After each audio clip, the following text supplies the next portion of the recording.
Tonight's topic, China testing Biden. Is war next? Hello everyone. The drums of war clearly are growing louder in the South China Sea. Now recently I spoke to you about how Joe Biden's retreat from Afghanistan would encourage the Chinese Communist Party to become increasingly aggressive towards Taiwan. So in the past week alone, China has stepped up its incursions into Taiwanese airspace. On Monday, China sent 56 aircraft into Taiwan's Air Defense Identification Zone. Now that's the highest number so far, and it follows intrusions of 39 other Chinese aircraft into the ADIZ on Saturday and 38 more on Friday. Observers see the move, of course, as China's way of intimidating Taiwan and using the flights as a dry run for an actual invasion of the island. I see it also as a way of China testing the U.S.'s response and its supposed resolve to defend Taiwan against invasion.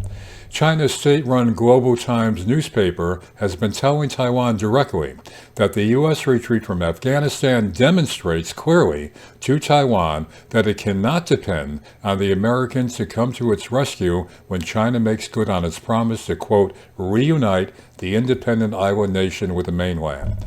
And the boldness of statements from actual Chinese officials is also increasing.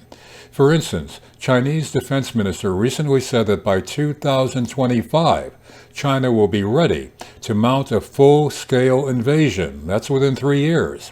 Other statements hint that the war with Taiwan could come sooner. In July of this year, in a speech marking the 100th anniversary of the Chinese Communist Party, the Chinese president asserted that China would no longer, quote, accept sanctimonious preaching from those who feel that they have the right to lecture us. He also stated that any foreign force that dared to bully, oppress, or subjugate China will find themselves on a collision course with a great wall of steel forged by over 1.4 billion Chinese people. And after the U.S. Air Force magazine showed an image of a U.S. troop arm patch showing a Reaper drone flying over a map of China, the Global Times newspaper said that any drone attack on China would result in, quote, a real war, and that our only option is to strike hard at the aggressors and teach them a lesson they will never forget. And it continued. If Washington wants to try its luck, the Chinese military and Chinese people will surely rise to the challenge and fight to the end. And just this month, China threatened to send its warships into Hawaiian waters, following another move involving 4 Chinese warships which recently sailed near Alaska's Aleutian Islands.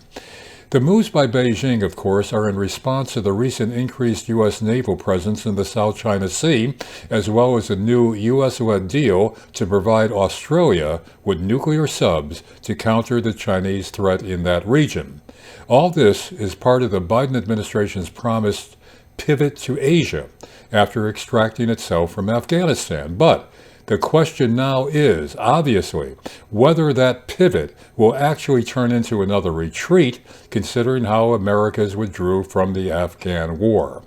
Instead of clearing the decks to concentrate on the threat from China, the chaotic withdrawal may actually have just given China more reason not to take the Biden administration at its word and to see the withdrawal as further evidence that the United States has become a paper tiger, now defanged and no longer capable of standing up to the rising military might of the Chinese Communist Party.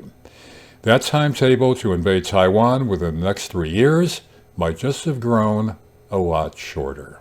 That's it for now. Until next time, stay safe.